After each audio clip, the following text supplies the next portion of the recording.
ఆంధ్రప్రదేశ్ కాంగ్రెస్లో చింత చచ్చినా పులుపు చావలేదా? పార్టీ వెంటిలేటర్ మీదున్న నేతలకు పదవుల ఆరాటం తీరలేదా? రాష్ట్రంలో కేడర్ లీడర్స్ మొత్తం పీసీసీ అధ్యక్షురాలకు వ్యతిరేకంగా ఉన్నారని ఢిల్లీలో ఎక్స్పోజ్ చేసే ప్రయత్నాలు జరుగుతున్నాయా? ఏపీసీసీ చీఫ్కు వ్యతిరేకంగా మీటింగులు పెడుతోంది ఎవరు? వాళ్ల ప్రయత్నాలు ఫలిస్తున్నాయా? కాంగ్రెస్ ఉందా లేదా అన్నట్టుగా, ఉండి లేనట్టుగా అలా బండిలాగిచ్చేస్తున్న పార్టీ. అసలు ఒంట్లో బలం ఉందో లేదో అన్న దాంతో సంబంధం లేకుండా సహజంగా వచ్చే డిఎన్ఏ ప్రాబ్లమ్స్ ఇప్పుడు ఏపీ కాంగ్రెస్ ను కూడా వేధిస్తున్నాయట. ఐకమత్యం, అందర్నీ కలుపుకుని పోవడం, కలిసి పనిచేయడం లాంటివి కాంగ్రెస్ లో పెద్దగా కనిపించని లక్షణాలు. గ్రూపు గొడవలు, పరస్పరం గోతులు తీసుకోవడాలన్నవి ఆ పార్టీకి చాలా సాధారణమైన విషయాలని చెప్పుకుంటారు రాజకీయ పరిశీలకులు. అవే లక్షణాలు ఇప్పుడు ఏమీ లేని చోట కూడా కనిపిస్తున్నాయట. పీసీసీ అధ్యక్షురాలు షర్మిలకు వ్యతిరేకంగా కొందరు నాయకులు జిల్లాల వారీగా మీటింగ్స్ పెట్టుకున్నారట. జాతీయ నాయకత్వం ఏం చెయ్యాలనుకున్నా ప్రతి విషయాన్ని పీసీసీ అధ్యక్షురాలు స్వలాభం కోసం వాడుకుంటున్నారని, తమను పూర్తిగా పక్కన పెట్టేస్తున్నారన్నది వాళ్ళ అసంతృప్తిగా తెలుస్తోంది. సుంకర పద్మశ్రీ లాంటి నేతలు నిర్వహిస్తున్న సమావేశాలతో పార్టీలో అలజడి రేగుతున్నట్లుగా చెప్పుకుంటున్నారు.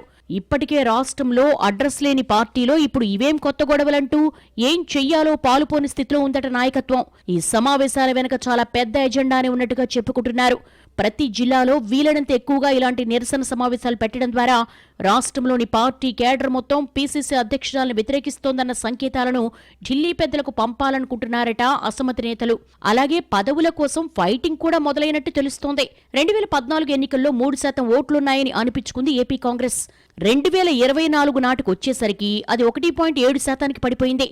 కాలం గడిచే కొద్దీ కాస్తో కూస్తో బలం పెరగాల్సింది పోయి సగానికి సగం పడిపోతున్నా ఆ విషయం మీద దృష్టి పెట్టకుండా ఈ కీచులాటలు ఏంటన్నది పొలిటికల్ పరిశీలకుల క్వశ్చన్. 2024 ఎన్నికల్లో మడకశిర, చీరాల, పాడేరు లాంటి నియోజకవర్గాల్లో ఉనికి చాటుకోవాలనుకున్నా అది ఏమాత్రం వర్కౌట్ కాలేదు. ఓట్ల సంగతి తర్వాత కనీసం డిపాజిట్లు కూడా దక్కలేదు ఆ 3 చోట్ల. ఒక రకంగా చెప్పాలంటే ప్రస్తుతం వెంటిలేటర్ మీద ఉంది ఏపీ కాంగ్రెస్. అలాంటి చోట అంతా కలిసి బతికించుకోవాల్సింది పోయి ఎవరికి వారు మేం పైప్ లాగేస్తామన్నట్టు ప్రవర్తిస్తున్నారని, ఇలాగైతే వచ్చే ఎన్నికల నాటికి ఆ 1.7% ఓట్లు కూడా మిగలవని పార్టీ సానుభూతి పరులు చెప్పుకుంటున్న పరిస్థితి. రాష్ట్రంలో ప్రస్తుతం ఉన్న కమిటీల వల్ల ఉపయోగం లేదని నిరూపిస్తే తమకు ప్రాధాన్యం దక్కుతుందన్నది అసమ్మతి నేతల అభిప్రాయంగా తెలుస్తోంది. మరి ఎవరి ప్రయత్నాలు ఎంతవరకు ఫలిస్తాయో, ఏపీసీసీలో ఏం జరుగుతుందో చూడాలి మరి.